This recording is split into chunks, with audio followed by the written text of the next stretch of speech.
Mais si vous ne l'avez pas, ce n'est pas grave. Mais ça allait peut-être nous rafraîchir un peu. J'aurais dû la renvoyer, mais alléluia. Le Seigneur est bon, n'est-ce pas?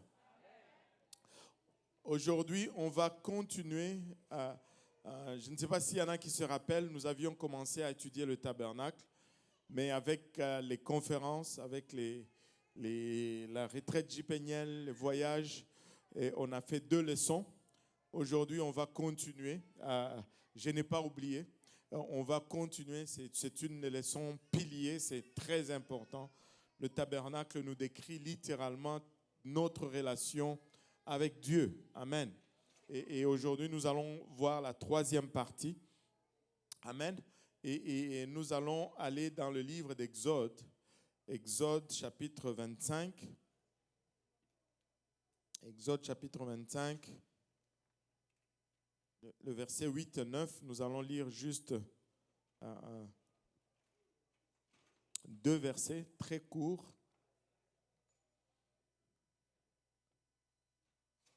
Wow.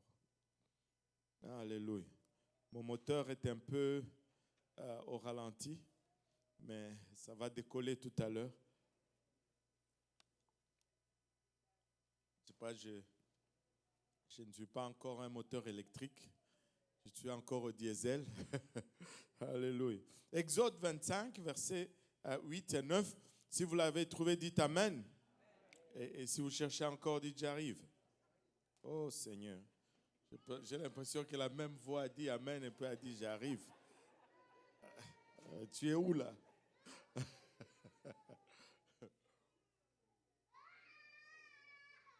On va le lire tous ensemble. Alléluia. Exode 25, 8 et 9. Ils me feront un sanctuaire et j'habiterai au milieu d'eux. Vous ferez le tabernacle et tous ses ustensiles d'après le modèle que je vais te montrer. Alléluia. Prions tous ensemble. Seigneur, nous te sommes encore une fois infiniment reconnaissants, Papa, de ton amour, de ta bonté, de ta fidélité. Merci pour le privilège, Papa, que nous avons de venir ensemble et de regarder ta parole aujourd'hui, Seigneur. Faisant ainsi, nous réalisons combien nous sommes des êtres charnels, des êtres naturels, Papa, et combien ta parole est esprit. Et cette parole qui est esprit, Seigneur, est folie pour nous et de nous-mêmes. Nous ne pouvons la saisir, Seigneur. Nous avons besoin de ton aide. Aide-moi afin que je puisse la donner sans crainte, sans hésitation, sans favoritisme, Seigneur. Aide-nous tous ensemble à la recevoir, qu'elle puisse germer en nous, qu'elle puisse y produire de fruits et que ce fruit nous conduise jusque dans la vie éternelle. Et c'est avec action de grâce dans les cœurs que nous te prions ainsi dans le nom précieux de Jésus. Nous disons tous au nom de Jésus. Alléluia. Battons nos mains pour le Seigneur alors que vous vous asseyez.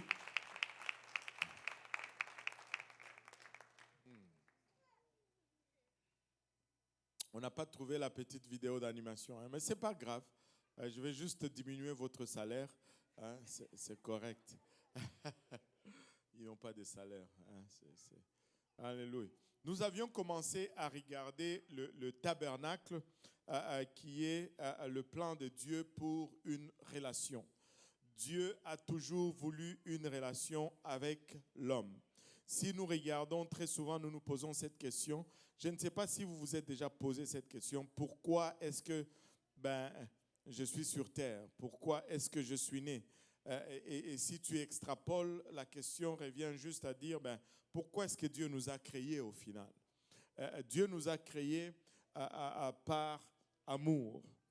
Amen. Dieu nous a créés parce qu'il nous aime. Et c'est très facilement démontrable à cause de la parole. Dieu nous a créés parce qu'il nous aime. Et pour que cet amour soit vécu, il nous a placés dans un jardin. Et dans ce jardin-là, au milieu du jardin, il y avait un arbre qui était l'arbre de la connaissance du bien et du mal. Et il y avait un autre arbre à ses côtés qui était l'arbre de la vie éternelle.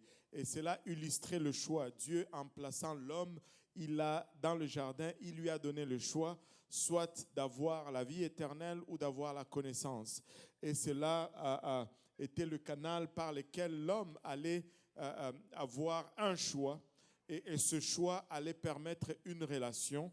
Et cette relation allait permettre une voie d'expression de l'amour que Dieu avait pour nous. Amen. Mais malheureusement, vous savez que l'homme a choisi l'arbre de la connaissance du bien et du mal. Et c'est pourquoi nous nous trouvons ici fatigués de foi, des maladies, le péché et toutes ces choses. Mais dès le départ, Dieu a toujours voulu avoir une relation avec l'homme. Et lorsque l'homme a gâché ce premier plan, Dieu est venu avec un second plan pour que cette relation soit établie. Et à travers la parole de Dieu, on voit que depuis Genèse, c'est un plan pour restaurer cette relation. Et un des éléments clés, un des éléments pivots qui nous montre vraiment comment nous approcher de Dieu, comment avoir une relation avec lui, c'est le plan du tabernacle. Le plan du tabernacle a été donné au peuple d'Israël à leur sortie de l'Égypte. Moïse a sorti le peuple d'Égypte le peuple d'Israël de l'Égypte. Ils sont allés dans le désert et 6 semaines après, ils se sont trouvés au pied du mont Sinaï. Et là, au mont Sinaï, Dieu leur a donné les commandements, les 10 commandements.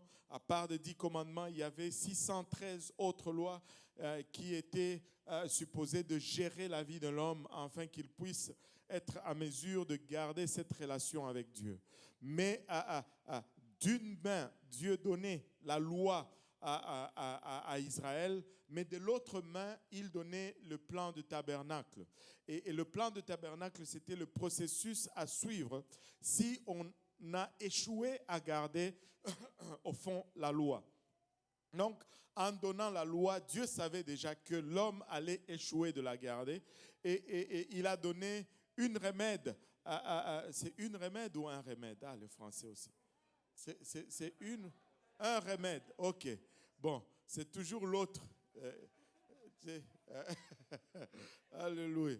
Il a donné un remède et là, c'était le tabernacle parce que Dieu savait que l'homme allait faillir.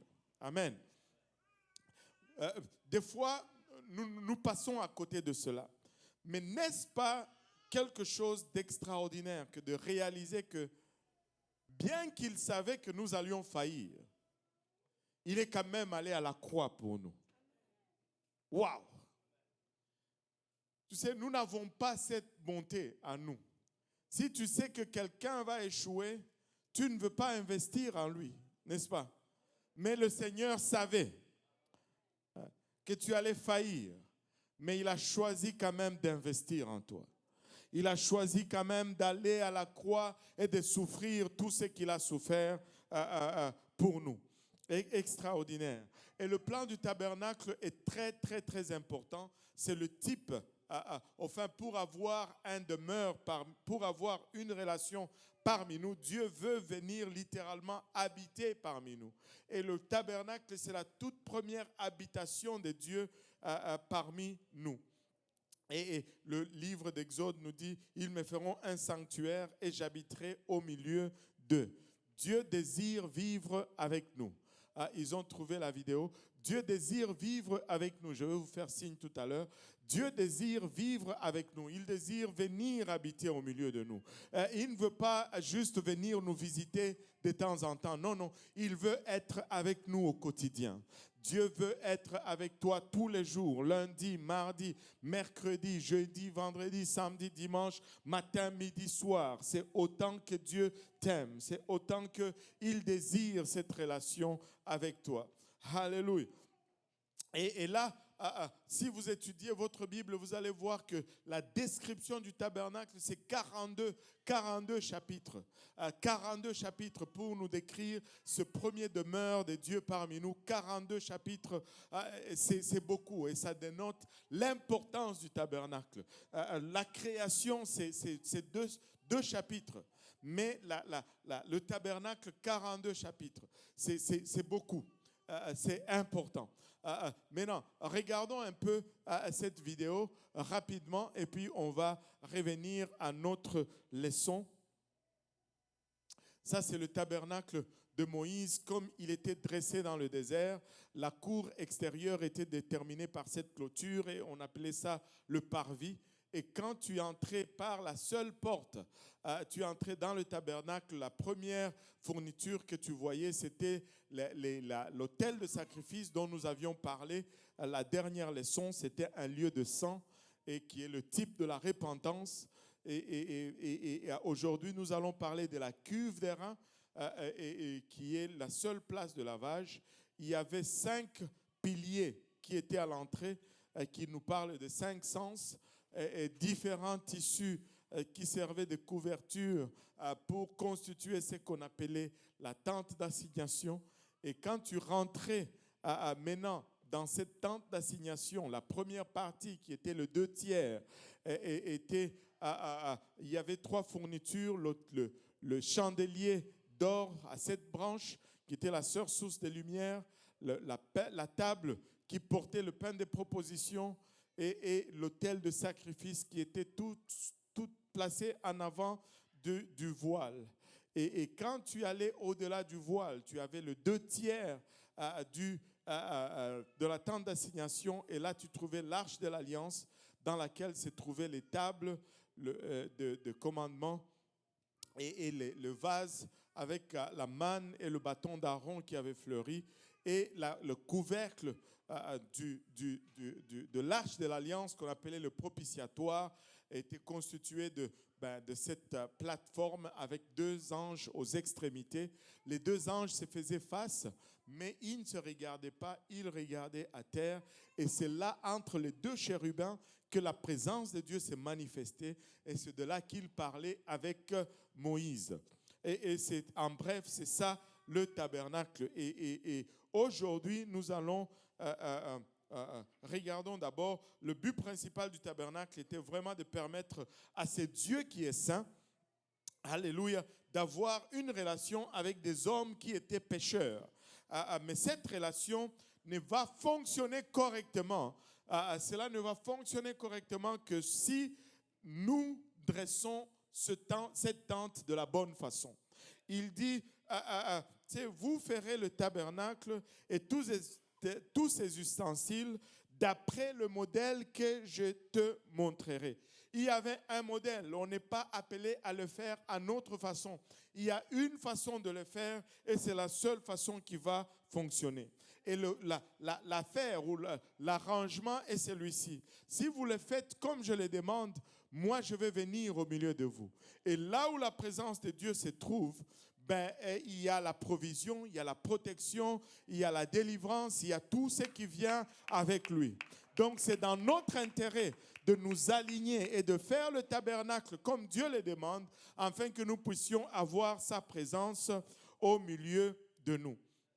Maintenant, c'était le plan original de Dieu, et ça se trouve à être l'ombre ou le type ou la figure de tout ce qui vient par la suite dans la parole de Dieu. En d'autres termes, notre relation avec Dieu doit suivre ce même schéma. On doit suivre ce même schéma. Il y a tout d'abord un plan vertical dans cette relation. Quand tu entrais dans le tabernacle, il y avait une marche verticale. Quand tu entrais, la première chose que nous avons vue, c'était l'autel des holocaustes, qui était le lieu de sang ou le lieu de la mort, qui est le type de notre repentance. Si nous allons nous rapprocher de Dieu, nous devons nous repentir. Nous devons mourir à notre volonté pour que la volonté de Dieu puisse pouvoir vivre. Ce n'est plus ce que j'aime, mais qu'est-ce que tu aimes, Seigneur? Amen. Ce n'est plus je désire ceci, c'est plutôt qu'est-ce que tu désires, Seigneur. Amen. Et quand on passait la cuve, plutôt quand on passait l'autel des holocaustes, on rencontrait la cuve d'airain. On rencontrait la cuve d'airain. La cuve d'airain, c'était un lieu de lavage. C'est là où on se lavait et qui est le synonyme d'un type de l'enterrement. On meurt et puis après on est enseveli. Et dans notre marche avec Dieu, c'est le type du baptême. Après la repentance, nous devons nous faire baptiser au nom de Jésus-Christ pour le pardon de nos péchés, ce qui est le type d'ensevelissement. Nous sommes ensevelis avec Christ par le moyen du baptême. Et quand on allait dans les lieux très saints, on saute un peu l'antichambre ou le lieu très saint. On va dans les lieux très saints où on trouve la présence de Dieu, où on trouve l'arche de l'alliance, qui est le type de la résurrection. C'est là où l'Esprit de Dieu s'est manifesté. Et c'est le type de la résurrection. Et dans notre marche avec Dieu, c'est notre type du baptême du Saint-Esprit. Nous devons recevoir le baptême du Saint-Esprit qui est évidencé par le parler en langue. Et si tu n'as pas encore reçu le Saint-Esprit, tu peux le recevoir aujourd'hui. Dieu peut te remplir de son esprit. Et quand il le fait, tu vas parler en d'autres langues comme il te donne de t'exprimer. Ça, c'est le plan vertical. C'est vraiment là où on avance vers Dieu. Le vertical, on monte vers le ciel, on avance vers Dieu. On veut entrer dans la présence de Dieu. Mais vous savez que nous ne vivons pas seulement dans le spirituel. Nous avons une vie aussi horizontale. Nous avons des relations les uns les autres. Et la Bible nous donne aussi un schéma pour cela. Et c'est la ligne horizontale de ce plan de Dieu pour une relation. Cette ligne horizontale, là où nous vivons, elle est caractérisée par un mot sanctification. Nous devons mener une vie de sainteté. Regardez, le chandelier d'or était le type de notre témoignage. C'était la seule source de lumière dans le tabernacle. C'est le type de notre lumière qui doit reluire dans le monde. La Bible nous dit que nous sommes la lumière du monde, que notre lumière reluise ainsi et que les gens voient et qu'ils glorifient notre Père qui est dans le ciel. Et nous sommes la lumière du monde et nous devons être la lumière du monde. Et pour être la lumière du monde, nous devons être littéralement transformés. Nous devons refléter la vraie lumière qui est notre Dieu. Amen. Et si lui, il est la lumière du monde, si nous allons lui ressembler, nous allons éventuellement être la lumière du monde. Alléluia. La deuxième chose qu'on trouve dans le lieu saint, c'est l'autel de l'encens, qui est un lieu de prière. C'est un lieu où on brûlait l'encens à Dieu, qui est le type de la prière ou l'image de la prière. Ça, c'est une vie d'intercession. Nous devons prier que ton règne vienne. Nous ne voulons pas vivre sur cette terre sous le règne de l'ennemi. Nous voulons vivre sur cette terre, mais sous le règne de Dieu. Et nous sommes appelés à nous tenir dans la brèche et à faire venir le règne de Dieu là où nous vivons. Parce que là où Dieu règne, il est au contrôle de toutes choses. Et tu sais, très souvent, quand tu regardes un aspect de ta vie où tu as des problèmes, c'est parce que Dieu ne règne pas encore dans cet aspect de ta vie. Lorsque Dieu règne, il y a la paix. Lorsque Dieu règne, il y a la délivrance. Lorsque Dieu règne, mais là où Dieu ne règne pas, il y a des problèmes. Nous devons faire régner Dieu dans tout aspect de notre vie.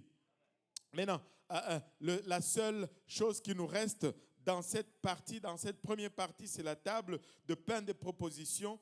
Ce qui nous intéresse vraiment dans ce cas, ce n'est pas la table elle-même, mais c'est plutôt ce qu'elle porte. On y posait du pain. Et ce pain devait être frais tous les jours. Ce pain, ce ne devait jamais être le pain de demain, qui est le type de la parole dans notre cœur.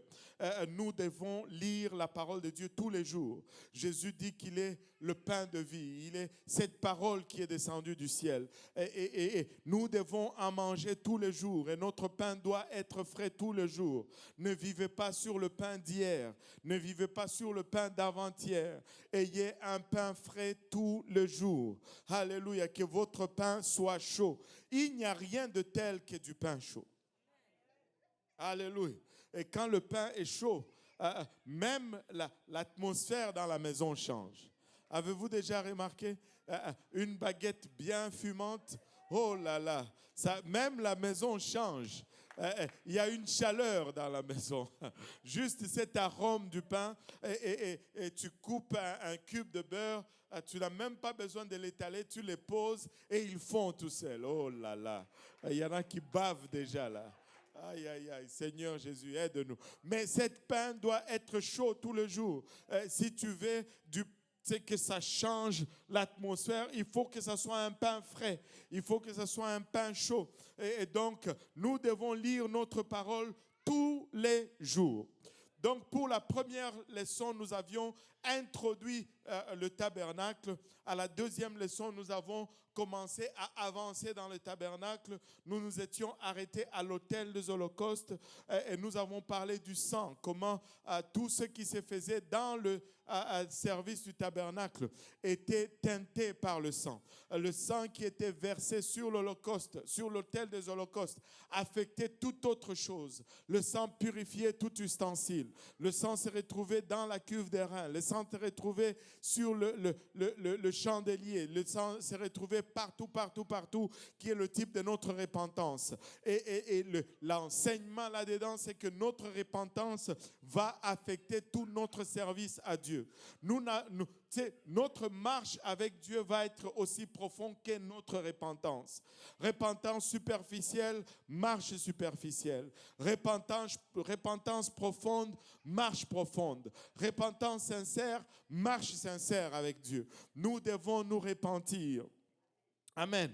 Et aujourd'hui, nous allons aller un peu plus loin. Nous allons avancer et nous allons regarder Exode 30, 17 à 21. Exode 30, 17 à 21. La Bible nous dit, l'Éternel parla à Moïse et dit, tu feras une cuve d'airain avec sa base d'airain pour les ablutions. Tu la placeras entre la tente d'assignation et l'autel. Et tu y mettras de l'eau, avec laquelle Aaron et ses fils se laveront les mains et les pieds. Lorsqu'ils entreront dans la tente d'assignation, ils se laveront avec cette eau, afin qu'ils ne meurent point. Et aussi, lorsqu'ils s'approcheront de l'autel pour faire le service et pour offrir le sacrifice à l'autel, ils se laveront les mains et les pieds, afin qu'ils ne meurent point. Ça sera une loi perpétuelle pour Aaron, pour ses fils et pour leurs descendants. Maintenant, Dieu nous donne une description ici de la cuve d'airain et il nous en donne les buts et il nous dit qu'est-ce qui devait se trouver dans cette cuve et la raison pourquoi il la donne. Maintenant, si on regarde bien le tabernacle, toutes les fournitures du tabernacle, la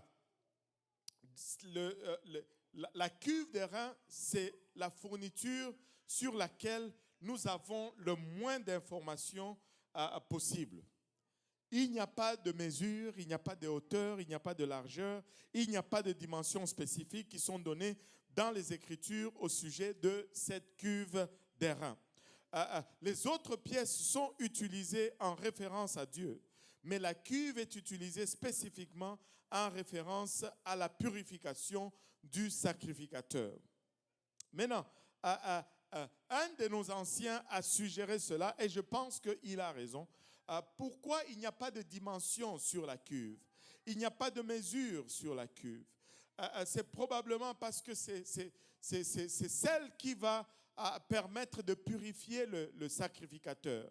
C'est là où le sacrificateur s'est lavé. Si on mettait une mesure, c'est comme si on mettait une limite au nombre de péchés que Dieu peut pardonner.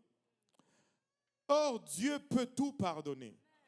Peu importe ton péché, tu vas mettre la mesure qui va aller. Il n'y a pas de mesure pour la cuve d'airain. En d'autres termes, Dieu est en train de dire à quelqu'un, peu importe le péché, tu peux venir à lui. Il y a de la place pour le pardon auprès de Dieu.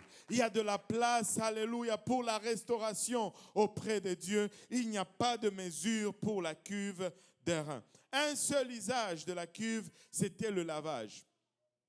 Il y a de quoi se demander. Ils étaient dans le désert. Ils traversaient le désert. Mais d'où venait cette eau? D'où venait? Des gens qui sont dans le désert, mais ils ont quand même de l'eau dans une cuve pour se laver. Déjà pour boire, des fois, c'était problématique. Mais il y avait de l'eau pour se laver dans la cuve. D'où venait cette eau? Mais bien sûr, de la même source d'où ils tiraient leur eau pour boire dans le désert, du rocher miraculeux que Moïse avait frappé et qui les suivait. il y avait un rocher plutôt, et que Moïse avait parlé. La première fois qu'il y a eu manque d'eau, Dieu dit à Moïse, va parler au rocher et va frapper plutôt le rocher. Et Moïse est allé et il a frappé le rocher et le rocher a donné de l'eau. Et cet rocher ne donnait pas seulement de l'eau, mais ce rocher le suivait plutôt dans le désert alors qu'ils avançaient. Exode 17, verset 6 nous dit, « Voici, je me tiendrai devant toi sur le rocher d'Horeb. Tu frapperas le rocher et il en sortira de l'eau et le peuple boira. » Et Moïse fit ainsi aux yeux des anciens d'Israël. Et Paul nous asserte ceci. Paul nous asserte ceci dans 1 Corinthiens 10, 4. Et qu'ils ont tous bu le même breuvage spirituel, car ils buvaient à un rocher spirituel qui les suivait. Et ce rocher était Christ. Ce rocher était un type de Jésus-Christ. Alléluia. Ce rocher était un type de Jésus-Christ. Mais c'est quoi la leçon là-dedans? C'est quoi la leçon ici? Alléluia. Dieu rencontrait le sacrificateur dans cette eau. Au fond, c'est Dieu qui nous purifie. Amen. C'est Dieu qui nous purifie. Et le sacrificateur allait et d'abord, il offrait un sacrifice à l'autel, il égorgeait cet animal et certes, après avoir égorgé cet animal, ses mains étaient teintées de sang. Et quand il était comme ça, teinté de sang, il allait dans cette cuve et il se lavait. Et devinez quoi?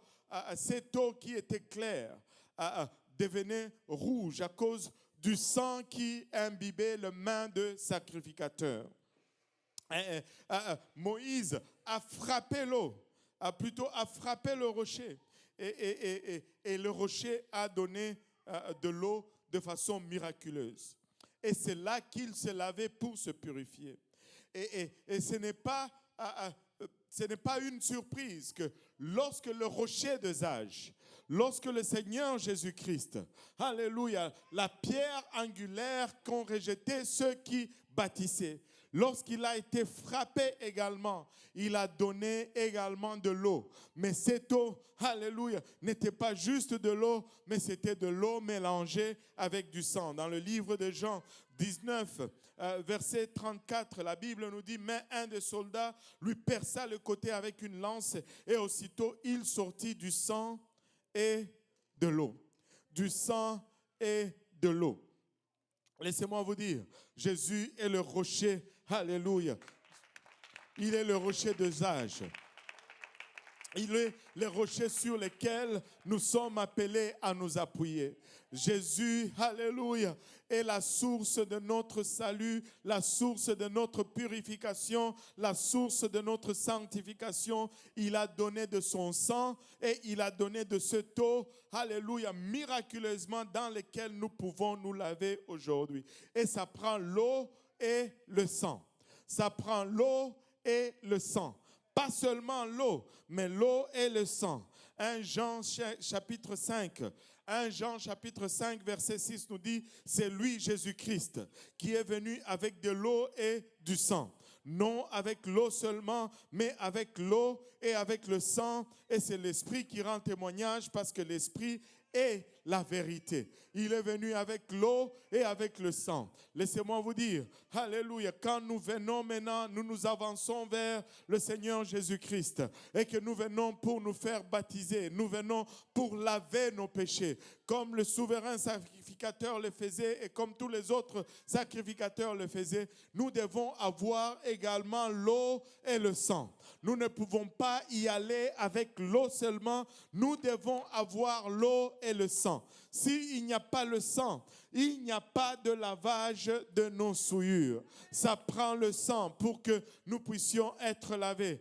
Alléluia. Certes, nous avons l'eau ici, mais c'est le nom de Jésus-Christ qui amène le sang dans cette eau. C'est le nom de Jésus-Christ, lorsqu'il est invoqué sur nous, qui amène le sang. Non pas l'eau, mais l'eau avec le sang. Alléluia.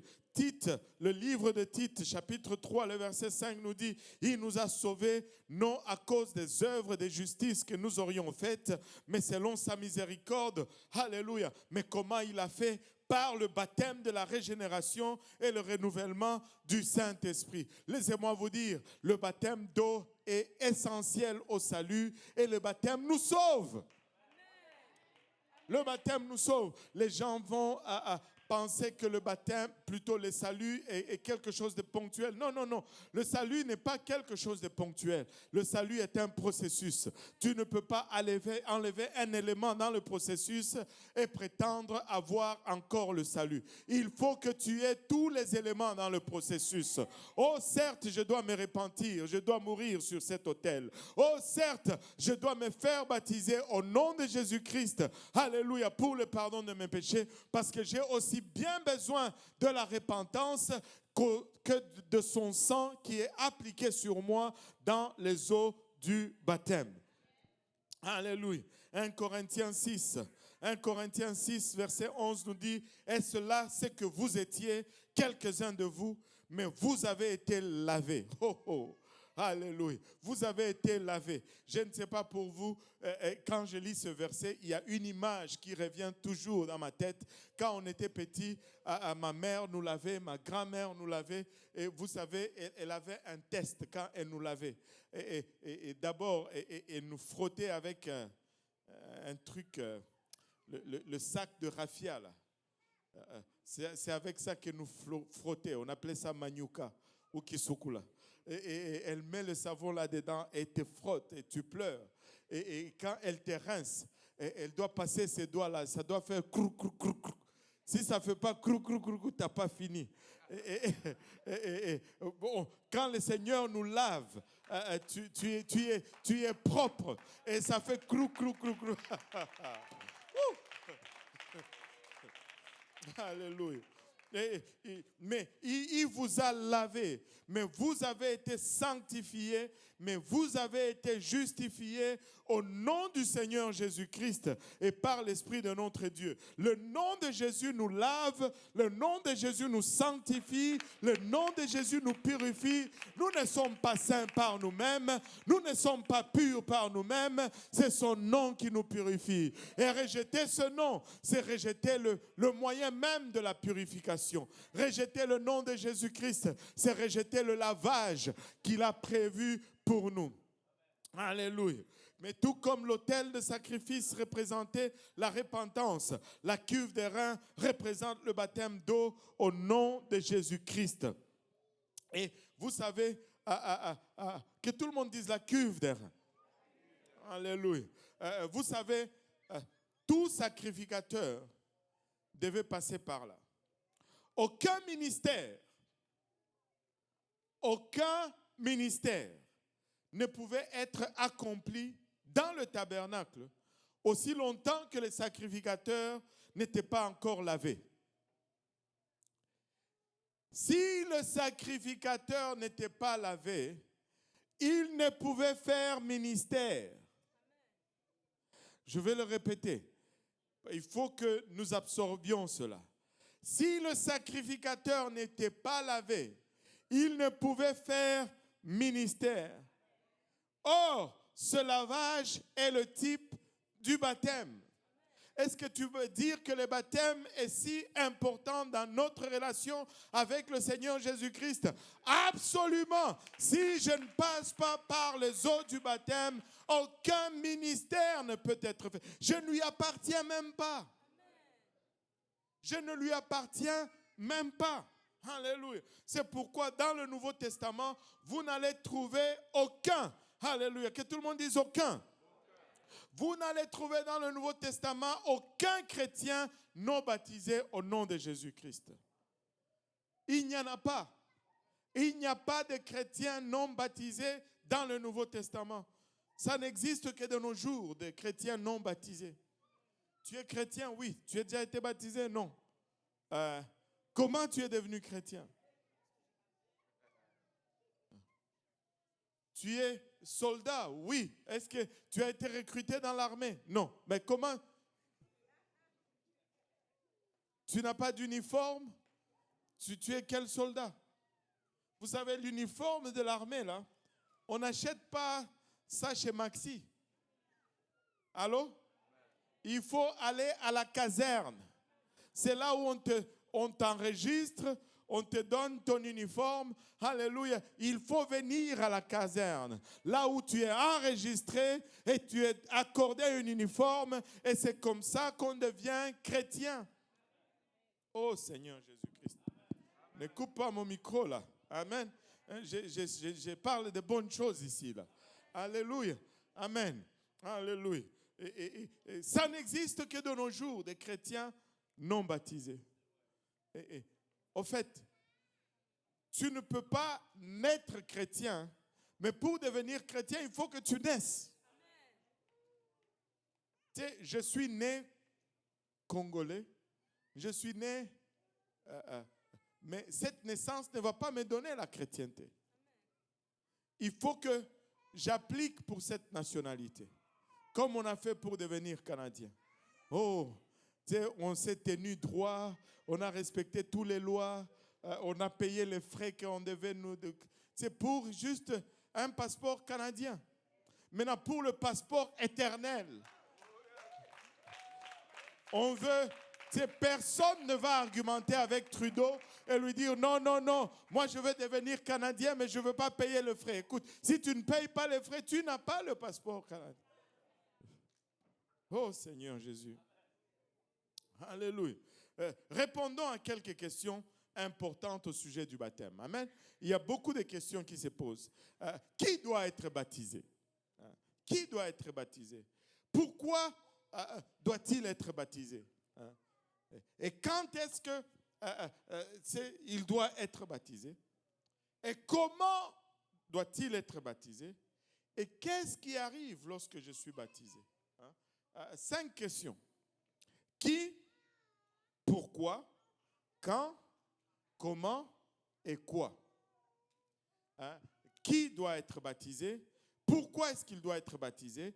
Quand est-ce qu'il doit être baptisé? Comment est-ce qu'il doit être baptisé? Et qu'arrive-t-il? Qu'est-ce qui se passe lors du baptême? Est-ce que c'est juste une cérémonie vide et puis... Non, non, on va voir tout ça. Alléluia. Première question, qui doit être baptisé? On va le regarder à la lumière de la Bible. Amen. Ça, ce n'est pas mon opinion, ce n'est pas ton opinion, c'est la parole de Dieu. Qui doit être baptisé?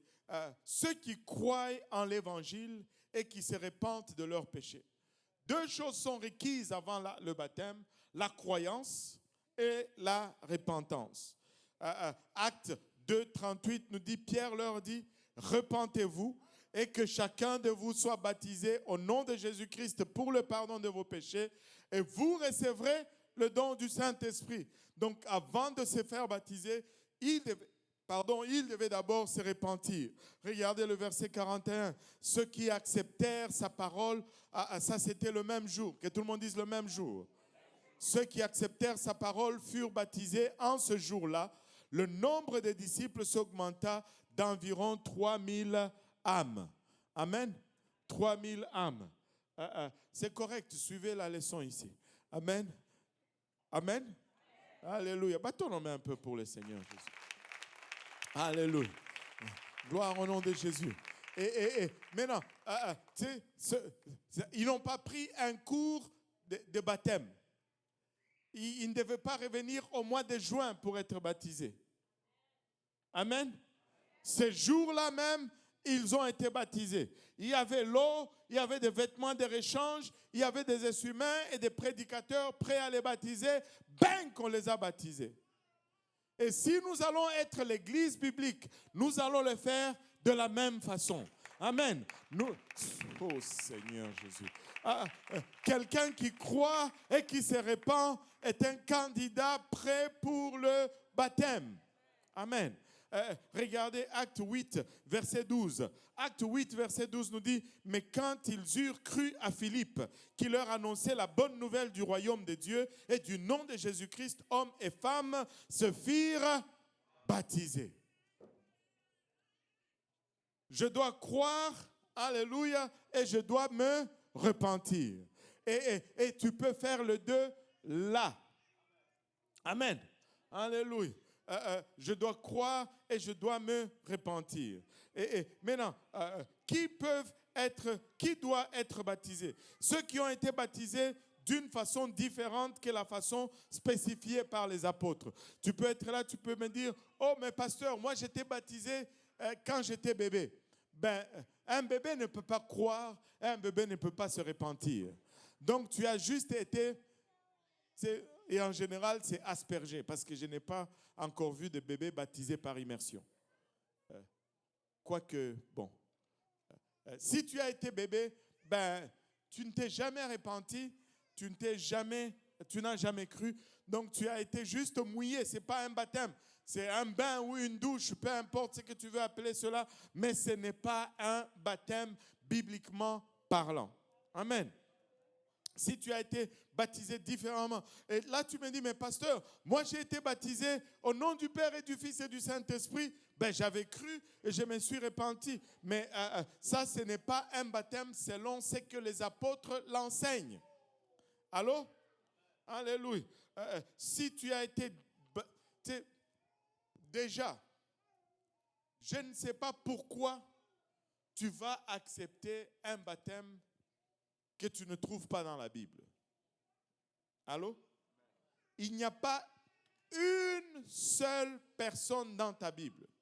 Pas une seule personne qui est baptisée au nom du Père et du Fils et du Saint-Esprit. Pas une seule personne. Hein? Regardez, ici la Bible nous donne un exemple de gens qui n'étaient pas baptisés comme les apôtres l'ont enseigné. Acte 19, le verset 3 à 5, il dit, « De quel baptême avez-vous donc été baptisés ?» Et ils répondirent, « Du baptême de Jean. » Alors Paul dit, « Jean a baptisé du baptême de repentance, disant au peuple de croire en celui qui venait après lui, c'est-à-dire en Jésus. Sur ces paroles, ils furent baptisés au nom du Seigneur Jésus. » Et donc, ils étaient déjà baptisés, mais pas au nom du Seigneur Jésus. Et on peut argumenter sur comment Jean baptisait. Laissez-moi vous dire, on ne peut pas savoir c'est quoi la formule qu'il utilisait, mais on sait la formule qu'il n'utilisait pas. Amen. Parce qu'on sait qu'il ne pouvait pas baptiser au nom de Jésus-Christ. Parce que c'est en sa mort qu'on est baptisé en son nom.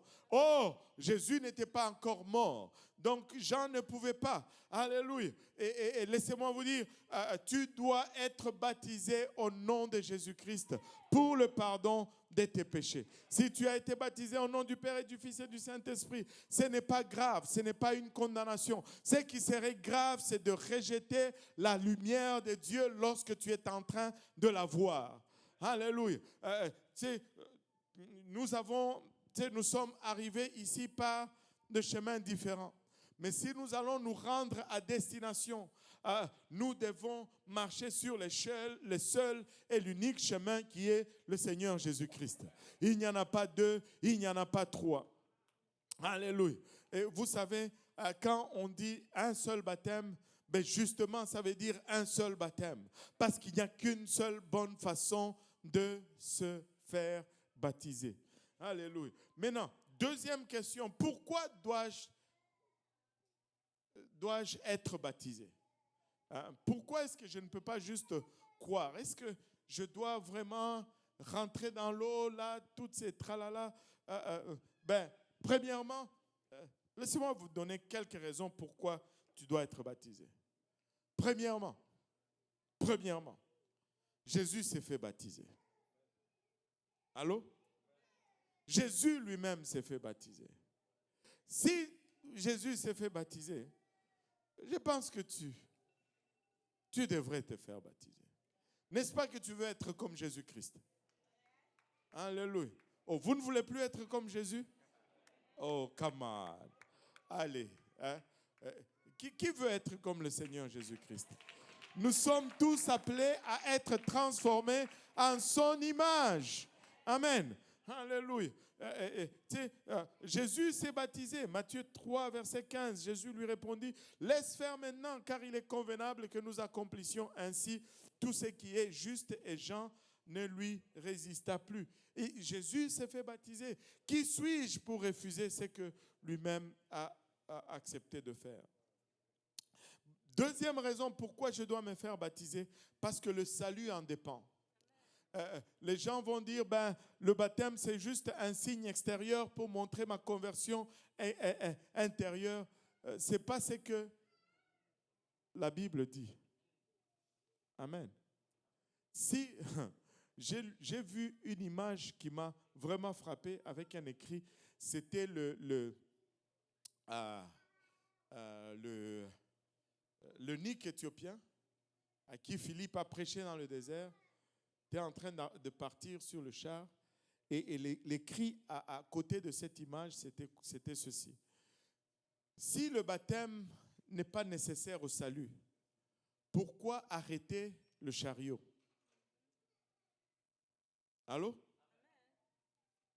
Si le baptême n'est pas nécessaire au salut, pourquoi ils ont arrêté le chariot? Ils auraient juste pu continuer. Amen. Mon salut est dépendant du baptême. Amen. Alléluia. Marc 16 nous dit, c'est lui qui croit et qui sera baptisé, c'est lui qui croira plutôt, et qui sera baptisé sera sauvé. Mais celui qui ne croira pas sera condamné. Si tu crois, tu vas te faire baptiser. Amen. Tu sais, je n'ai jamais vu quelqu'un qui croit. Il dit, je crois, mais je ne veux pas me faire baptiser. Non, tu n'as pas cru. Alléluia. Et tu sais, c'est comme si tu me disais, je crois que... Non, je vais reformuler. Tous ici, personne ne croit que nous avons un corps glorifié, n'est-ce pas? Parce que nous croyons que nous n'avons pas de corps glorifié. Pour sortir d'ici, tous nous allons chercher une porte. Personne ne va essayer de forcer à travers le mur là. Parce que nous croyons. Amen. Nous croyons. Ta croyance va déterminer ton action. Allô? Si je disais, viens ici demain matin à 4 heures du matin, je vais te donner $1 million. Laisse-moi te dire, tu vas être ici à 3h45. Et peut-être même tu vas trouver d'autres personnes devant toi. Mais si tu crois, comme tu sais que je n'ai pas $1 million, fort probable que tu ne vas pas être là à 4 heures du matin. N'est-ce pas? Alléluia.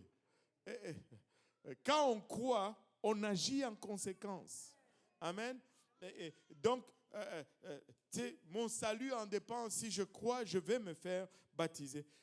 Une troisième raison pourquoi je dois me faire baptiser, mais parce que l'Église primitive le faisait. Ce n'est pas Jésus seulement qui s'est fait baptiser. Regardez Actes 10, 48. C'est quand Pierre a parlé à la maison de Corneille. La Bible nous dit qu'il leur a ordonné, il leur ordonna qu'ils fussent baptisés au nom du Seigneur. Ce n'était pas une suggestion. Pierre n'a pas suggéré. Il a donné un ordre. Et Corneille s'est fait baptiser au nom de Jésus-Christ. Amen. Alléluia. Je dois me faire baptiser parce que Jésus s'est fait baptiser, parce que le salut en dépend, et parce que l'Église primitive le faisait. Maintenant, quand est-ce que je dois être baptisé? Là, je suis d'accord. Je suis convaincu que je dois être baptisé. Je suis convaincu que je dois le faire de la bonne façon. Mais quand est-ce que je dois le faire? Est-ce que c'est lorsque j'ai 10 ans ou c'est lorsque... Non, c'est tout de suite. Alléluia. Tout de suite. Tout de suite. Il n'y a pas un seul baptême qui est reporté dans ta Bible. Acte 2, 41. Acte 2, 41. Ceux qui acceptèrent sa parole furent baptisés et en ce jour-là, le nombre des disciples s'augmenta d'environ 3000 âmes. Acte 16, 33. Il les prit avec lui à cette heure même de la nuit. Il lava leurs plaies et aussitôt il fut baptisé, lui et tous les siens. Ça, c'était au milieu de la nuit, lorsque les geôliers a cru. Paul et Silas qui étaient dans la prison a été ouverte et au lieu de fuir, ils sont restés dans la prison. Le chrétien ne fuit pas. Hein? Alléluia. Le chrétien, quand c'est le temps, il va juste partir, mais il ne va pas fuir. Paul et Silas n'ont pas fui. Ils sont restés et le geôlier, voyant cela, il a été touché et au final, ils n'ont pas dit demain matin, on va vous baptiser. Non, non, non. À cette même heure de la nuit, alléluia, aussitôt, il fut baptisé, lui et tous les siens. Alléluia. Et tous les siens. Acte 22, 16. Ça, c'est Paul lui-même lorsqu'il s'est fait baptiser. Et maintenant, ça, c'est Ananias qui est en train de lui parler. Et maintenant, que tardes-tu? Lève-toi, sois baptisé et lavé de tes péchés en invoquant le nom du Seigneur. Alléluia. C'était tout de suite. C'était à l'instant même. Le baptême n'était pas reporté à demain. Le baptême n'était pas reporté jusqu'à la fin d'un cours. Je connais des places où on te dit, avant de te faire baptiser, il faut que tu suives d'abord le cours de baptême. J'ai cherché dans toute la Bible le cours de baptême, je n'ai pas trouvé ce curriculum-là. Mais on te dit par la suite que pour suivre le cours de baptême, il faut que tu achètes un syllabus qui coûte $60. Et littéralement, il faut payer des frais d'inscription pour se faire baptiser. Ça, c'est vendre quelque chose qu'on a reçu gratuitement. Qui t'a dit de faire des cours de baptême? Oh, ça a coûté de l'argent pour imprimer les syllabus. Qui t'a dit d'imprimer ces syllabus? Dis à la personne d'acheter sa Bible. Il a tous les notes là-dedans. Allô? Alléluia. Tout de suite, que tout le monde dise tout de suite. Il n'y a aucun baptême qui est remis à demain dans ta Bible. Le seul baptême qui est remis à demain, c'est le baptême qui n'est pas fait. Amen. Alléluia. Maintenant, on a parlé de qui doit être baptisé, pourquoi il doit être baptisé et quand est-ce qu'il doit être baptisé. Regardons maintenant comment est-ce que je dois être baptisé. Comment dois-je être baptisé? Premièrement, c'est par immersion. Que tout le monde dise par immersion. Ça, c'est la façon, c'est la mode.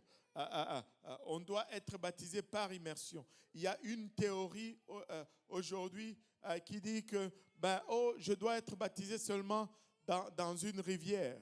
Regardez, les geôliers là à minuit, ils n'étaient pas dans une rivière. C'était des piscines internes dans la maison. Chez Corneille, c'était une piscine interne dans une maison typique d'autorité romaine. J'ai vu la piscine dans laquelle Corneille s'est fait baptiser, ou du moins c'est les pierres qui en restaient. Ce n'était pas dans le fleuve ou ce n'était pas à la rivière. Moi je vais seulement me faire baptiser à la rivière parce que quand l'eau part, mes péchés partent avec. Et là, je vous dis, c'est pas... Les péchés ne partent pas avec le mouvement de l'eau. Les péchés, et ils vont se faire baptiser à la rivière, mais au nom du Père et du Fils et du Saint-Esprit. Finalement, il n'y a même pas de pardon. Ça prend le nom. Ce qui enlève le péché, c'est le nom. Ce n'est pas l'eau qui bouge. Amen. Ce n'est pas l'eau qui bouge. Si vous voulez absolument l'eau qui bouge, il y a un moteur qui fait bouger l'eau là-dedans. Donc, ton péché circule. Oh Seigneur Jésus. Ça doit être par immersion dans l'eau et le mot grec baptizo signifie littéralement immerger ou plonger, alléluia, sous l'eau. Alléluia. Ce n'est pas une aspersion. Baptizo a été conservé comme ça pour cacher la vérité. Quand ils ont commencé à traduire la Bible, ils avaient déjà transformé la façon de baptiser. C'est pourquoi ils n'ont pas traduit le mot, ils l'ont transporté comme ça, transposé en français en disant baptême ou baptise. Non, baptizo signifie tremper. Ça devait se lire, répentez-vous et que chacun de vous soit trempé dans l'eau au nom de Jésus-Christ pour le pardon de vos péchés. Parce que le baptême typifie un ensevelissement. Et quand tu es enseveli, tu es complètement recouvert d'eau. Amen. Il doit y avoir assez d'eau pour que tu sois complètement recouvert au nom de Jésus-Christ. Alléluia. Et le mot baptême porte aussi la signification ou des connotations de laver ou de purifier. Matthieu 3,16 nous dit, dès que Jésus eut été baptisé, il sortit de l'eau. Parce qu'il est entré dans l'eau. Il y avait assez d'eau pour qu'il rentre. Ce n'était pas un bol. J'ai vu une image qui m'a fait pleurer littéralement durant le temps de Covid. C'était dans une église catholique, un prêtre qui, je ne sais pas si c'était une comédie, mais ça avait l'air d'être vrai. Le parent tenait le bébé comme ça de loin pour respecter la distanciation.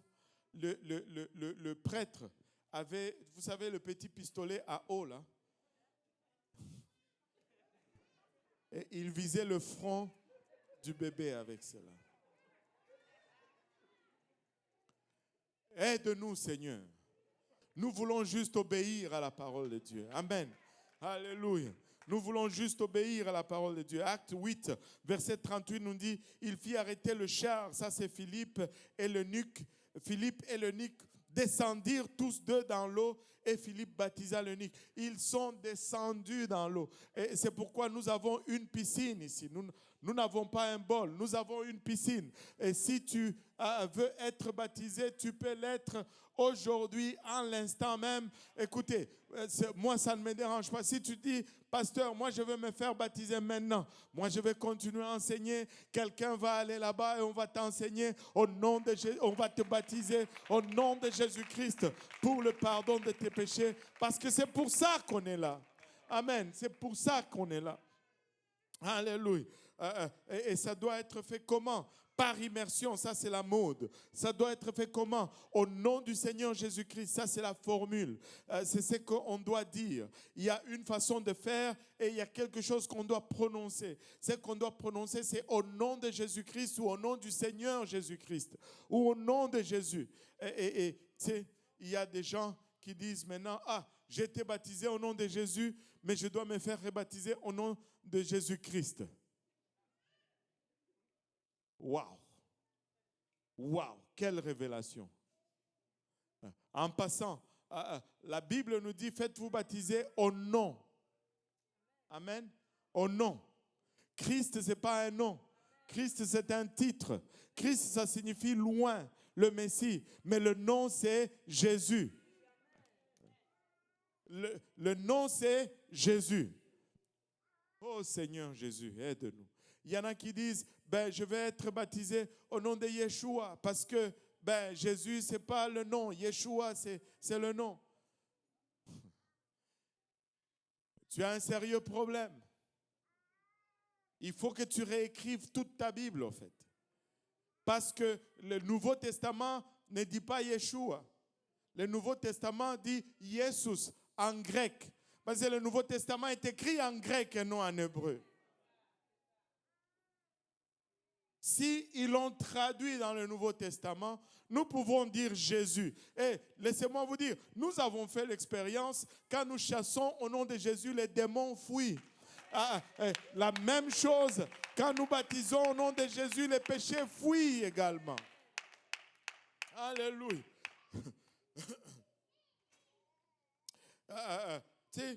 Tous les baptêmes dans le livre des Actes ont été faits au nom du Seigneur Jésus-Christ ou au nom de Jésus ou au nom du Seigneur Jésus. Le jour de la Pentecôte, Acte 2, 38, c'était, alléluia, au nom de Jésus. Les Samaritains, Acte 8, 16, c'était au nom de Jésus. La maison de Corneille, Acte 10, 48, c'était au nom de Jésus. Le disciple de Jean, Baptiste, Acte 19, 5, c'était au nom de Jésus. L'apôtre Paul, Acte 22, 16, c'était au nom de Jésus. Il n'y a aucun baptême qui a été fait au nom du Père et du Fils et du Saint-Esprit. Et nous non plus, nous ne faisons pas le baptême au nom du Père et du Fils et du Saint-Esprit. C'est seulement au nom de Jésus que le baptême doit être fait. Dans la Bible, personne n'a été baptisé au nom de Jésus. Au fait, au nom du Père et du Fils et du Saint-Esprit. Au fait, j'ai toujours lancé ce défi. Si tu trouves une seule personne baptisée au nom du Père et du Fils et du Saint-Esprit dans la Bible, je te donne $1000 pour cette personne. Ben, je peux même monter à $10 000. Et je suis à l'aise. Je ne suis même pas stressé. Mais si tu trouves, si tu acceptes le défi, pour chaque baptême au nom de Jésus, je vais même renchérir, ok? Je vais renchérir. Ça va être plus intéressant. Si tu trouves une seule personne baptisée au nom du Père et du Fils et du Saint-Esprit, je te donne $10 000 et je te laisse me baptiser au nom du Père et du Fils et du Saint-Esprit. Mais s'il n'y en a pas, pour chaque baptême, au nom de Jésus, tu me donnes $10 000. Et là, je te baptise au nom de Jésus. Alléluia. Et il n'y en a pas. Tous les baptêmes sont faits au nom de Jésus. Et là, tu sais, parce que Jésus, c'est le seul nom ayant la puissance de sauver. Et le baptême, c'est pour notre salut. Maintenant, tu me dis, mais qu'en est-il de Matthieu 28, 19 ? Ben, regardons Matthieu 28, 19 tous ensemble. La Bible, regardons à partir du verset 18. Jésus s'étant approché, leur parla ainsi, tout pouvoir m'a été donné dans le ciel et sur la terre. Alléluia. Si Jésus a tout pouvoir dans le ciel et sur la terre, c'est qu'il a tout pouvoir dans le ciel et sur la terre. Donc, si dans ta conception, il y a un Père dans le ciel, il n'a aucun pouvoir. Parce que tout pouvoir, c'est Jésus qui l'a. Allô? Je lis la Bible. Amen. Il dit, tout pouvoir m'a été donné dans le ciel et sur la terre. Allez, faites de toutes les nations des disciples, les baptisant au nom du Père, du Fils et du Saint-Esprit. Je peux t'entendre dire, ah, voilà. Non, moi aussi je t'ai dit, attends un peu. La première des choses qu'on va constater, c'est qu'il n'y a personne qui est en train de se faire baptiser ici. Allô? Vrai ou faux? Personne n'est en train de se faire baptiser. C'est un ordre qui est donné. Allez, faites ça comme ça. Maintenant, les apôtres sont partis et quand ils sont allés, ils ont commencé à le faire au nom de Jésus. Pourquoi? Parce que, regardez, c'est eux qui ont dit, regardez par exemple Acte 4.12, il n'y a de salut, Acte 4.12 nous dit, il n'y a de salut en aucun autre, car il n'y a sous le ciel aucun autre nom qui ait été donné parmi les hommes par lesquels nous devions être sauvés. Il est question du nom. Amen. Maintenant, reviens un peu à Acte, plutôt à Matthieu 28, 19.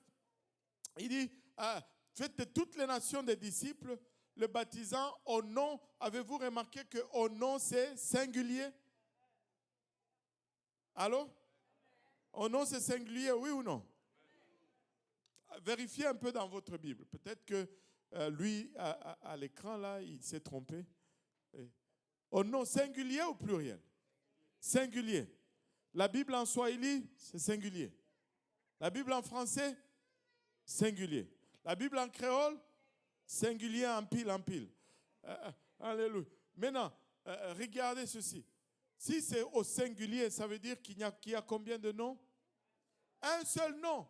Mais le problème, c'est que ce verset-là ne nous donne pas le nom. Nous donne les titres qui portent ce nom. Ou les titres que le nom porte. Il nous dit, allez baptiser au nom du Père. Techniquement, c'est quoi le nom du Père? Parce que Père, ce n'est pas un nom. Amen. Alléluia.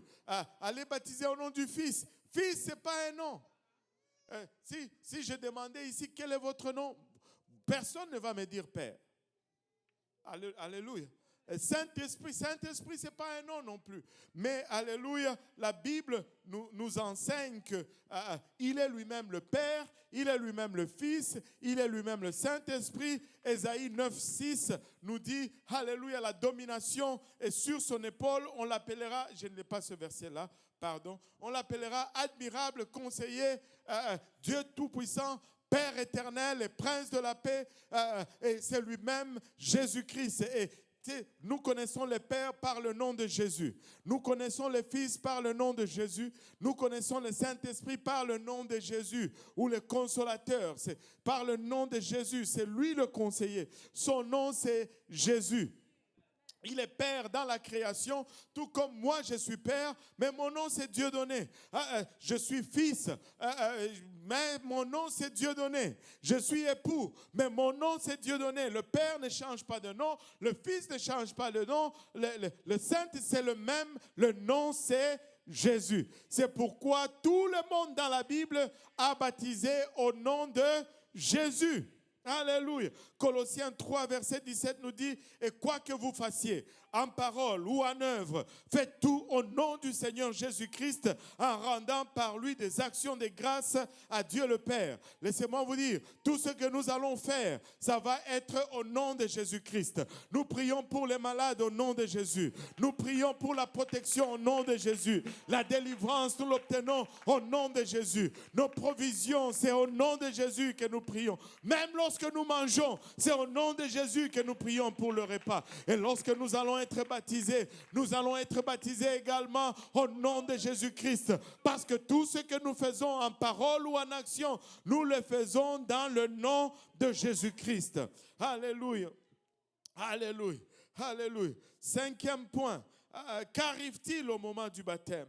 Alléluia. Nous avons vu qui doit être baptisé. Nous avons vu pourquoi je dois être baptisé. Nous avons vu quand je dois être baptisé. Nous avons vu comment je dois être baptisé. Et là, voyons, mais qu'est-ce qui arrive quand je me fais baptiser? Pourquoi est-ce que je dois rentrer dans l'eau au nom de Jésus? Qu'est-ce qu'il y a cette eau? Cette eau n'a rien, c'est juste de l'eau. Alléluia. Mais c'est le type que le Seigneur veut que nous utilisons. C'est le nom de Jésus qui amène le sang et qui donne la puissance pour pardonner le péché.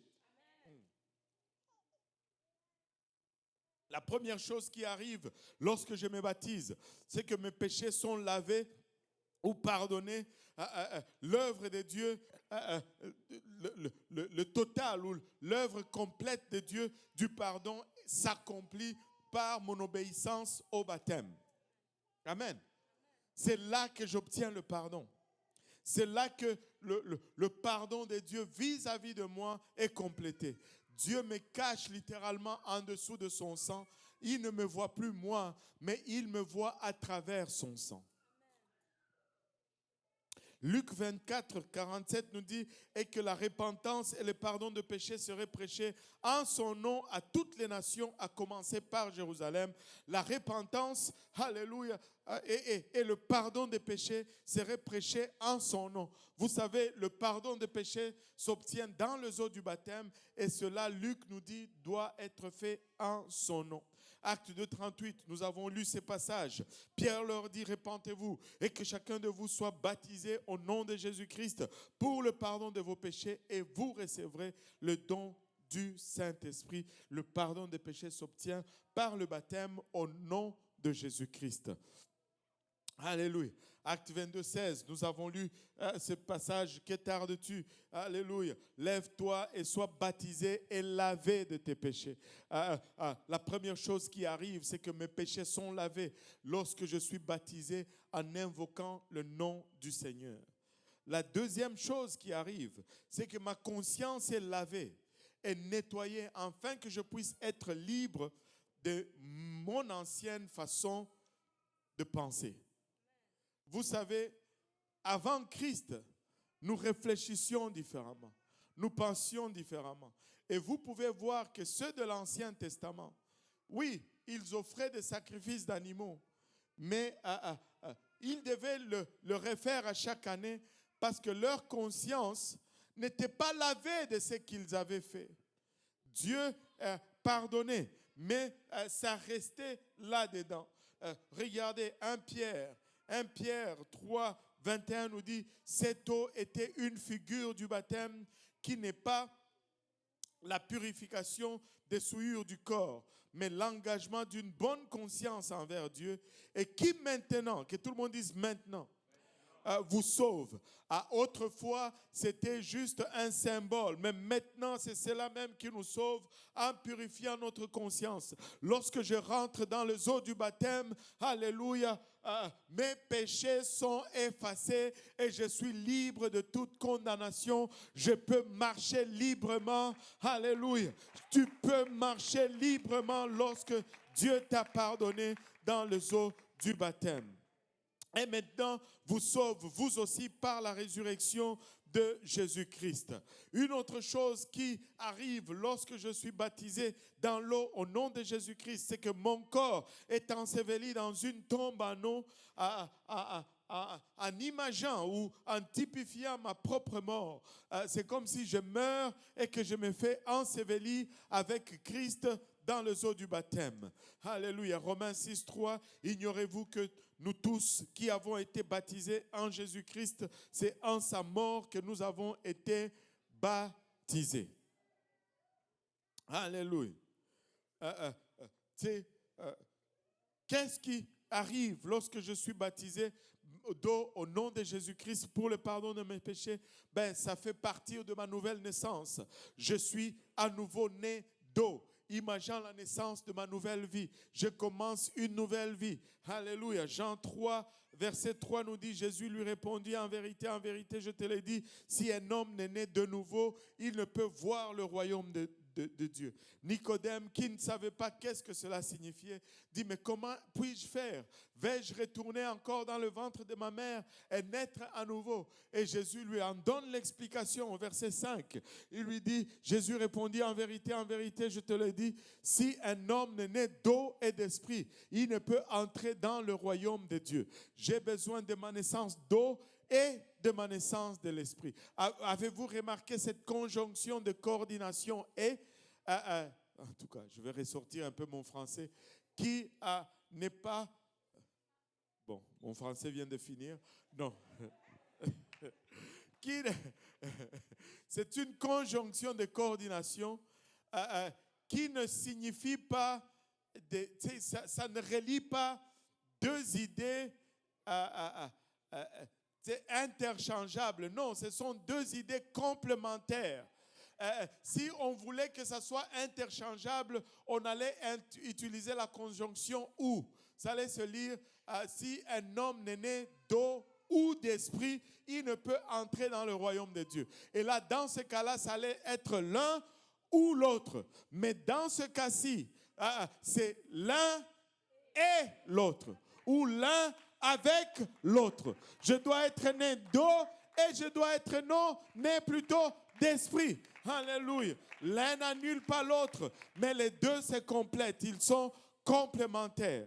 Alléluia. Tout ce que je me rappelle, c'est une conjonction de coordination. Amen. Alléluia. Alléluia. Regardez. Qu'est-ce qui arrive quand je me fais baptiser d'eau? Qu'est-ce qui arrive dans ce baptême, dans cette piscine, quand je rentre là-dedans? Qu'est-ce qui arrive d'autre? Ce qui arrive, c'est que j'entre dans l'alliance de Dieu. Alléluia. Imaginant la mort de mes désirs charnels. Écoutez, tu veux entrer dans une alliance avec Dieu. Tu veux sceller une alliance avec Dieu. Tu ne veux pas rester, alléluia, sous cette ancienne alliance. Tu veux rester dans cette nouvelle, tu veux rentrer dans cette nouvelle alliance. L'alliance a cette particularité, alléluia, que lorsque nous sommes dedans, c'est pour le meilleur et pour le pire, et il n'y a que la mort qui nous sépare. L'alliance, ce n'est pas, alléluia, un contrat. Un contrat, si je ne fais pas ma part, le contrat est devenu caduc. Dieu n'a pas un contrat avec nous. Dieu est en alliance avec nous. Oh, que je suis content d'être en alliance avec nous. Parce qu'il m'est arrivé de faillir. Mais parce que je suis dans l'alliance, alléluia, j'ai pu continuer. Il m'est arrivé d'échouer. Alléluia, parce que je suis en alliance. Alléluia, Dieu ne m'a pas rejeté. Pour le meilleur et pour le pire. Pour le meilleur et pour le pire. J'entre dans l'alliance. Regardez Colossiens 2, versets 11 et 12. Et c'est en lui que vous avez été circoncis d'une circoncision que la main n'a pas faite, mais de la circoncision de Christ qui consiste dans le dépouillement du corps de la chair. Ayant été ensevelis avec lui par le baptême, vous êtes aussi ressuscités en lui et avec lui par la foi en la puissance de Dieu qui l'a ressuscité de mort. Alléluia. Notre baptême d'eau au nom de Jésus-Christ, c'est un type de la circoncision. Comme celui de la circoncision qui ne l'était pas était exterminé à l'extérieur de son peuple, nous aussi, nous devons être baptisés au nom de Jésus-Christ, sinon nous allons être exterminés à l'extérieur de son peuple. Alléluia. Qu'est-ce qui se passe d'autre quand je me fais baptiser au nom de Jésus-Christ? Qu'est-ce qui se passe d'autre? Je rêvais le nom de Christ. Je porte le nom de Jésus-Christ qui est le seul nom qui sauve. Vous savez, alléluia.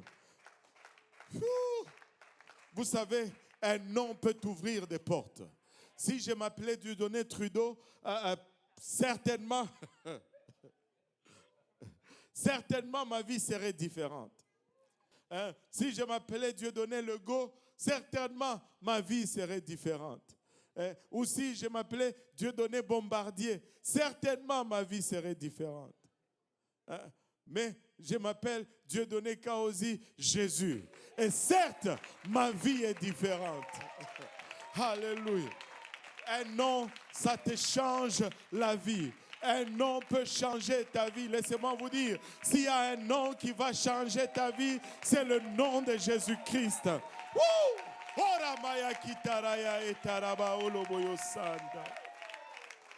J'ai rêvé son nom. Je porte le nom de Jésus-Christ. J'ai accès à sa gloire. J'ai part à son éternité. Alléluia. Galates 3, verset 5 nous dit, j'ai rêvé le nom de Jésus-Christ, qui est le seul nom qui sauve. Quand je porte le nom de Jésus, j'ai accès au salut. J'ai accès à l'éternité. J'ai accès à la vie éternelle. Alléluia. Ça m'ouvre une porte qu'aucun nom ne peut ouvrir. Oh, Shatamanaya Eta.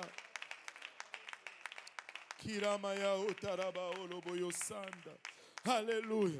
Alléluia. Qu'est-ce qui se passe quand je me fais baptiser au nom de Jésus? Qu'est-ce qui se passe quand je me fais baptiser au nom de Jésus? J'applique à ma vie, alléluia, l'ensevelissement de Christ, le rendant ainsi effectif dans ma vie. Christ a été enseveli, alléluia, et je veux jouir de cet ensevelissement. Romains 6, 4 nous dit, nous avons donc été ensevelis avec lui par le baptême en sa mort, afin que comme Christ est ressuscité de mort par la gloire du Père, de même nous aussi, nous marchons en nouveauté de vie. Si je vais à ressusciter, si je vais régermer, il faut que je sois enseveli. Laisse-moi te dire ceci. Tu as peut-être un grain de maïs, mais tu peux le manger aujourd'hui. Tu n'auras qu'un grain de maïs. Mais si tu vas l'ensevelir, ce grain va se multiplier et Dieu va te donner une vie en abondante. Cette vie que tu as, donne-la à Jésus-Christ. Viens, on va l'ensevelir ici. Elle va ressortir une vie abondante. Une vie abondante. Alléluia. Qu'est-ce qui arrive quand je me fais baptiser au nom de Jésus-Christ? Je montre publiquement. Alléluia. Je montre publiquement pour ceux qui aiment ces témoignages publics finalement. Je montre publiquement que je débute une nouvelle vie en m'engageant envers Christ et envers son Église. Je n'ai point honte de l'évangile de Jésus-Christ. Je vais revêtir de son nom. Alléluia. Je ne veux pas me cacher. Seigneur, je veux porter son nom. Je veux porter ton nom, papa. Je t'aime tellement que ça ne me dérange pas de porter ton nom. Je t'aime tellement, Seigneur Jésus, que je n'ai pas honte. Je ne suis pas gêné de porter le nom de Jésus-Christ. Ça ne me dérange pas de porter le nom de Jésus-Christ.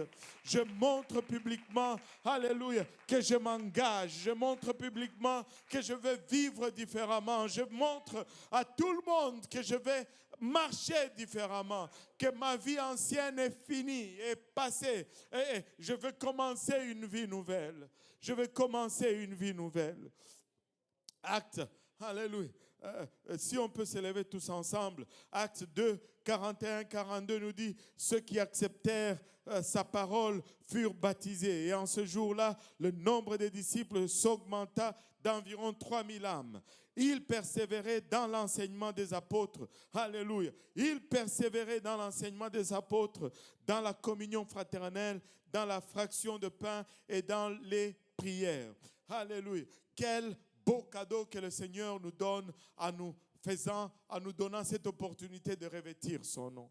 Il a payé un grand prix. Il a mis sa gloire de côté pour que nous puissions avoir le privilège de revêtir de son nom. Il est allé à cette croix. Il a été moqué. Il a été flagellé. Il a été humilié, exposé, nu devant tout le monde. Mais rien de cela ne l'a empêché d'aller jusqu'au bout. C'est ça l'expression de son amour pour toi.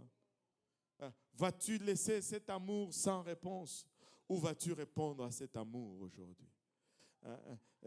Quelle est cette chose qui t'empêche de revêtir de son nom? Regarde ce que lui il a fait pour revêtir pour qu'il te permette de revêtir de son nom. Je ne veux pas que le sacrifice de la croix soit gaspillé dans ma vie. Je ne veux pas que ça soit nul dans ma vie. Qu'arrive-t-il au moment du baptême? Ce qui arrive au moment du baptême, c'est que Dieu me rencontre dans les eaux et il commence un processus de purification pour celui qu'il veut que je devienne. Et Dieu est en train de tendre sa main aujourd'hui. Voulez-vous, si cela ne vous dérange pas, venir à l'avant, les hommes à ma gauche, les dames à ma droite. Mais si tu es là, que tu n'as pas encore revêtu le nom de Jésus-Christ, je veux que tu reviennes et que tu revêtes le nom de Jésus-Christ aujourd'hui.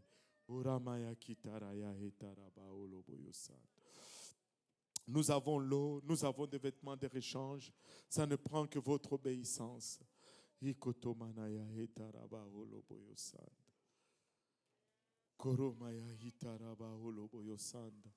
hommes à ma gauche, les dames à ma droite. Mais ensemble, nous allons, alléluia, nous approcher de son trône. Ensemble, nous allons prier. Ensemble, nous allons ouvrir nos cœurs. Ensemble, nous allons accepter son prix. Alléluia. Hiramaya kotaraya.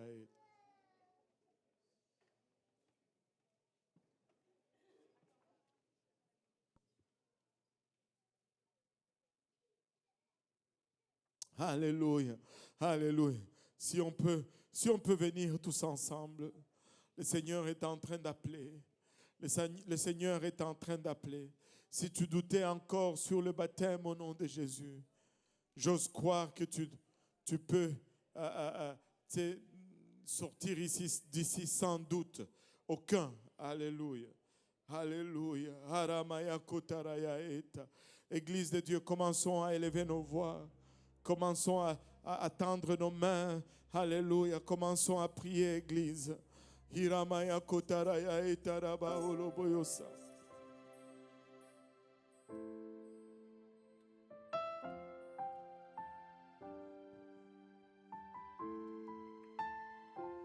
Alléluia. Alléluia. Si on peut être en travail, peuple de Dieu. Il y a des âmes dans la balance. Alléluia. Le message a été prêché. Alléluia. L'Esprit de Dieu est en train de bouger. Si l'Église, alléluia, peut être en intercession. Alléluia. Alléluia. La parole de Dieu déclare. Alléluia. Aujourd'hui, c'est le jour du salut. Et maintenant, c'est l'heure acceptable. Si tu entends sa voix, n'endurcis pas ton cœur. Alléluia. Alléluia. Peuple de Dieu, si on peut élever nos voix vers le Seigneur.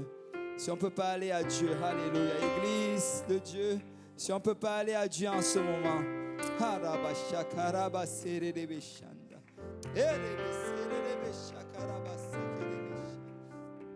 Oh, alléluia. Alléluia. Alléluia. Alléluia, alléluia. Oh oui, Seigneur, merci pour ton sang versé à la croix.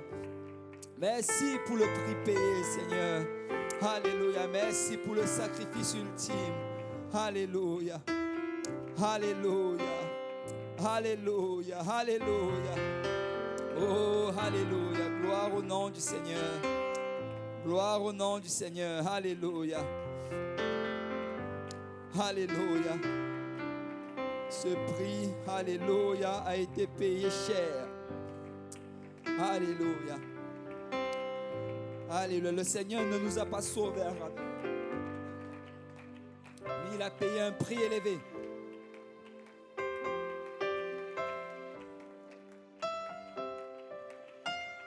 Il a payé un prix élevé. Alléluia.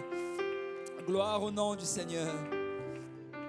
Et si tu es ici aujourd'hui, alléluia, je sais qu'on a fait l'invitation, mais on va encore le refaire. Alléluia, si tu n'as pas encore été baptisé au nom de Jésus-Christ pour le pardon de tes péchés, alléluia. Aujourd'hui même, tu peux te repentir. On peut te baptiser dans le nom de Jésus-Christ pour le pardon de tes péchés. Alléluia. Et tu peux sortir d'ici une nouvelle créature. La parole de Dieu déclare que toutes choses anciennes sont passées et toutes choses sont devenues nouvelles. Aujourd'hui, tu peux commencer une nouvelle vie dans le Seigneur. Aujourd'hui, tu peux abandonner, alléluia, toutes les choses que tu as faites dans le passé. Le Seigneur, alléluia, peut te donner un nouveau jour, une nouvelle vie. Alléluia. Il peut écrire ton nom dans le livre de vie. Oh oui, Seigneur. Il y a des gens qui sont en train de prier. Alléluia. Écoute, si tu as fini de prier pour toi, cherche quelqu'un d'autre, prie pour cette personne. Alléluia. Et même si tu as déjà obéi à l'évangile, ce message également te parle. Parce que nous devons nous rappeler, alléluia, à quel prix le Seigneur a payé pour notre salut. Vous savez, c'est souvent facile, alléluia, d'abandonner le Seigneur quand on ne réalise pas le prix qui a été payé. Mais quelqu'un aujourd'hui doit réaliser, alléluia, il a souffert le calvaire pour moi. Il a souffert le calvaire pour moi. Si on peut chercher quelqu'un, si on peut prier avec quelqu'un, peuple de Dieu, alléluia. Si on peut tourner ton frère, ta soeur qui est juste à côté de toi, tu ne sais pas ce qu'il souffre, tu ne sais pas ce qu'il traverse comme épreuve, mais on va prier pour nous fortifier les uns les autres. Amen. Alléluia. Et si le diable était en train de le mentir, alléluia, essayez de le convaincre d'abandonner le Seigneur aujourd'hui même. Alléluia, nous allons contrecarrer les plans du diable. Si tu peux prier pour ton frère, pour ta soeur, comme si tu priais pour toi-même. Et s'il n'a pas encore été rempli du Saint-Esprit, prie pour lui, le Seigneur va le remplir du Saint-Esprit.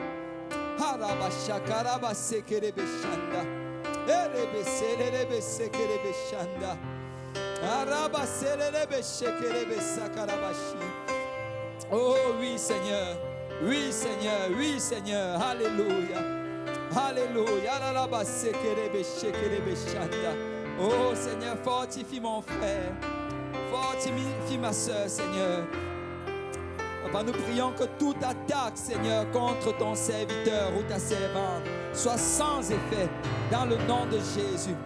Nous savons, Seigneur, que le diable veut le tirer encore une fois en Égypte, mais nous savons, Seigneur, que tu veilles sur nous et que tu veilles sur tes enfants.